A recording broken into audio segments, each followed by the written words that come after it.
Bonsoir tout le monde, ici Monsieur Cacahuète et Zou.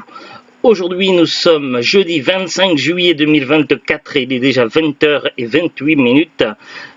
Dans ce nouvel épisode de à découvrir sur Disney+, on va vous parler de la série télé Only Murder in the Building. Je connaissais pas du tout cette série, c'est Zou qui m'en a parlé. On choisit à tour de rôle des séries à regarder sur Disney+. La dernière série que j'avais choisie sur Disney+, juste avant, je sais plus c'était laquelle. Est-ce que c'était peut-être Marvel, les agents du Shield ou... Marvel ah non, c'était Marvel, les mutants, là c'était un peu comme des X-Men. Ah bon? Ouais, là tu sais, celui où il y a les enfants, ils ont des pouvoirs. Oui. C'est celui-là, non? Ouais, je crois. Donc là, c'est tout. Zou, elle a choisi la série Only Murder in the Building. Mon mari voulait que je choisisse du Marvel. Il y a quelques guests dans cette série, mais surtout dans les personnages principaux, il y a Selena Gomez, ancienne égérie Disney, qui se retrouve dans une série sur la plateforme Disney+, comme de par hasard. De quoi ça parle Only Murder in the Building? Déjà, c'est une série avec des épisodes relativement courts. On est plutôt entre petites sitcoms style Friends, mais cette fois-ci, c'est... non, mais je parle de la durée d'épisodes. Mais par contre, évidemment, c'est plus sérieux, c'est les questions d'enquête, de meurtre, mais aussi d'humour, de loufoque, de trucs bizarres, et évidemment une série contemporaine qui est dans l'époque actuelle dans laquelle on vit. Les personnages sont très intéressants, attachants et charismatiques. À la base, je suis pas spécialement un grand fan de Selena Gomez, même si je l'ai appréciée dans certains films et autres. Et là, je l'ai trouvé vraiment très intéressant dans ce rôle. De quoi ça parle? Alors, Only Murder in the Building, c'est une série où au début l'histoire se passe principalement autour d'un immeuble où vivent des locataires, et parmi ces locataires il y a 3 personnes qui ne se connaissent pas. Il y a un vieux monsieur qui est une ancienne star de la télé qui jouait un détective là, Bracto, je sais plus, et il y a un ancien réalisateur de pièces de théâtre qui n'ont jamais eu de succès, où il a toujours échoué, et donc du coup il a des gros problèmes à la fois pour payer ses factures, mais aussi il a quelques petits soucis dans sa vie privée. Et puis on a une jeune femme mystérieuse, beaucoup plus jeune que ces 2 énergumènes, et cette jeune femme qui est jouée par Selena Gomez, on ne sait pas qui elle est ni ce qu'elle fait là. Elle semble avoir un talent d'artiste, elle retape un appartement, et il s'avérera qu'on va savoir plus tard dans l'aventure que c'est l'appartement d'une tante à elle ou quelque chose comme ça qu'elle retape. Donc elle fait un peu de la rénovation, et accessoirement elle est également fan d'enquête. Et il se trouve que ces 3 personnages suivent des podcasts sur des enquêtes, des détectives, les mêmes podcasts, mais ne le savent pas. Il va y avoir un événement inattendu qui va se passer dans ce building où ils habitent. Il va y avoir un meurtre. Et du coup ils vont faire connaissance un peu par hasard dans un ascenseur, et lorsque l'immeuble va être temporairement sinistré le temps que les enquêteurs fassent leur enquête. Enfin, au début on ne sait pas si c'est un meurtre ou si c'est un accident ou un suicide. Bref, il y a un mort, et du coup ils vont devoir patienter dans un café, et ils vont se retrouver tous les 3 à écouter la même émission, le même podcast, et c'est comme ça qu'ils vont se lier d'amitié. Ils vont se poser des questions sur les mystères qui se passent autour d'eux, et surtout dans le building, et puis finalement ils vont décider de monter leur propre podcast, et du coup leur propre émission radio, avec enquête et autres, et ils vont du coup reprendre les grands éléments de leur enquête dans le monde réel pour les mettre dans le podcast. Et dans chaque épisode on suit leur aventure, et vont avancer au fur et à mesure sur le mystère qui se passe dans cet immeuble, et découvrir qui sont le ou les meurtriers, pourquoi, comment, et évidemment les secrets de cet immeuble. Du coup, ça c'est un petit peu la base de la première saison. Ces trois personnages vont se lier d'amitié et vont passer du temps ensemble et malgré eux, il va leur arriver des événements malencontreux qui font que finalement ils vont continuer leur podcast sur de nouveaux meurtres et ainsi de suite au cours des 2 premières saisons. Et dans la 3e saison, ça va être encore lié avec ces personnages évidemment qui sont les principaux, mais il va y avoir également une histoire de pièce de théâtre et cette fois-ci l'enquête va porter sur la mort d'un acteur célèbre dans la série, mais également célèbre dans la vraie vie puisqu'il s'agit d'un acteur qui joue un des personnages du MCU. Donc je ne vais pas spoiler qui c'est, mais il y a un des personnages du MCU. Après, il y a également d'autres célébrités qui sont là en tant que guests, notamment Sting, le chanteur, et d'autres. Voilà, je ne vais pas citer tous les célébrités, mais donc du coup, on a vu les 3 premières saisons avec Zou et franchement, on s'est attaché à ces personnages, qui sont à la fois loufoques. On s'intéresse à leur vie et également à leur enquête et du coup on est à chaque épisode à se poser la question mais qui est le tueur, qui est le coupable, pourquoi et du coup il y a des rebondissements il y a des rebondissements, on est là à mener l'enquête en même temps qu'eux, on essaie de deviner qui a fait ça, qui a fait quoi et pourquoi et au fur et à mesure où on avance dans les enquêtes on croit découvrir des secrets mais en fait il y a d'autres secrets dont on n'avait même pas soupçonné l'existence de révélation que et voilà donc il y a vraiment un suspense haletant et c'est ça qui fait que cette série est tout simplement géniale. Si vous aimez l'enquête, l'humour et les personnages un peu étranges, un peu farfelus, vous allez apprécier cette série. Ma foi, il faut évidemment, pour regarder cette série, il faut avoir un abonnement sur Disney+, mais si vous avez un abonnement sur Disney+, ça serait dommage de passer à côté parce que franchement, la série est vraiment très intéressante, c'est vraiment une petite perle, un bijou et ma foi, je suis vraiment fan. J'espère que cette série continuera à avancer.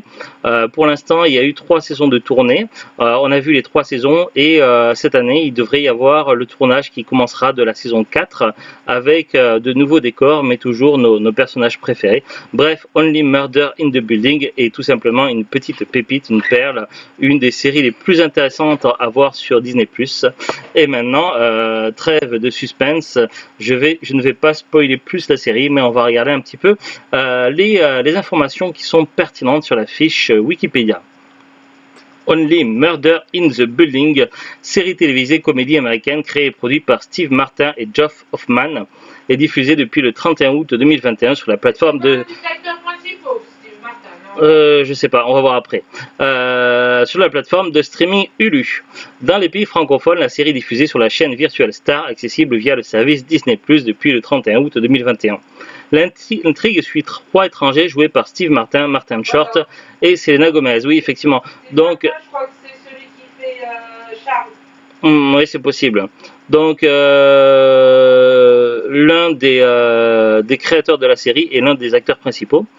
Du coup, ces 3 personnages partagent un intérêt commun pour les podcasts d'affaires criminelles. Ensemble, ils décident de mener une enquête sur le décès d'un résident de leur immeuble. La série a reçu des éloges de la part des critiques pour son approche humoristique du genre policier, ainsi que pour les performances des acteurs principaux. La série a reçu de nombreuses distinctions, notamment des nominations pour le Primetime Emmy Award de la meilleure série comique et le Primetime Emmy Award du meilleur acteur dans une série comique pour Steve Martin et Martin Short. Après le synopsis, Charles Eden Savage, Olivier Putnam et Mabel Moras, 3 locataires de l'immeuble Arconia, qui jusqu'alors ne se connaissent pas, découvrent par un concours de circonstances qu'ils partagent tous 3 la même passion pour les affaires criminelles. Une passion qu'ils décident rapidement de mettre à profit lorsqu'un décès a lieu dans leur immeuble. La police juge qu'il s'agit d'un suicide, mais le trio qui a trouvé des indices contraires n'est pas de cet avis et pense à un meurtre. Ils décident de monter un podcast et de mener leur propre enquête. Ils rencontrent alors les différents locataires de l'Arconia et découvrent de plus en plus d'indices qui confirment leurs doutes. Tim Kono a été assassiné. S'ensuivent diverses aventures des 3 apprentis détectives et réalisateurs de podcasts. Distribution, acteurs principaux, Steve Martin qui joue Charles Eden Savage, Martin Short qui joue Oliver Putnam, Selena Gomez qui joue Mabel Mora, puis après on a Amy Ryan, Aaron Dominguez, Cara Delevingne, actrice française célèbre, qui a joué dans Suicide Squad, qui a joué dans le film qui n'a pas marché de science-fiction de l'acteur qui a joué du réalisateur qui a fait le cinquième élément, là je sais plus comment ça s'appelle. Adina Verson et Michael Cyril Creighton. Carla Delevingne, elle joue qui? Elle joue Poppy White, Becky Butler dans la saison 2. C'est qui? Poppy White. Oui, mais elle fait quoi dans l'histoire? Elle joue le personnage de Poppy White dans la saison 2. Mais je vois pas qui c'est dans la série, je m'en rappelle plus. Poppy White, c'est celle qui en fait a une double identité. D'accord. Ok, tu vois. Donc après, qu'est-ce qu'on peut dire d'autre? Assistante. Ouais, je crois que c'est elle.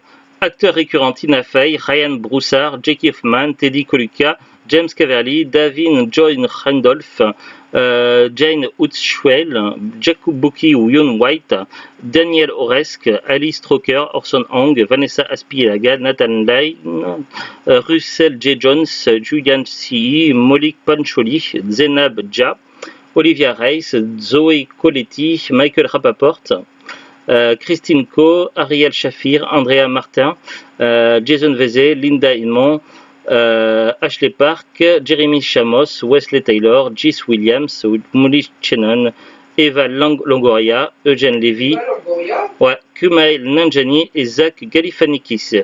Mais Eva Longoria fait partie des personnages de la saison 4 que l'on n'a pas encore vu, c'est pour ça. Les invités, il y a Jen Lynch, Adrian Lennox, Sting, Roy Wood Jr. Dans la saison 3, je suis sur les invités. D'accord. Dans les invités, il y a Jen Lynch, Adrian Lennox, Sting, Roy Wood Jr., Jacob Ming Trent, Jimmy Fallon, Mandy Gonzalez, Amy Schumer, Ben Livingston, Charlie McLean, Mark Consulos, Noma Dumenswini, Adrian Martinez, Peter Bartlett, Matthew Broderick, Mel Brooks, et après il y a les invités spéciaux, Paul Rudd, Benjamin Ben Glenroy, Meryl Streep et Loretta Durkin. Ah non, ça c'est les personnages qui jouent. Autant pour moi. Donc Paul Rudd et Meryl Streep, les invités très spéciaux. Bah oui, parce qu'eux, ils durent longtemps. Ouais. C'est des caméos quasi. Après, ça parle des développements, conception, casting, tournage, fiches techniques. Et Meryl Streep, elle n'est pas dans la 4e. Je sais pas. Épisode, donc il y a 10 épisodes par saison, donc c'est des saisons assez courtes quand même. La dernière saison, la saison 4, devrait débuter le 27 août 2024.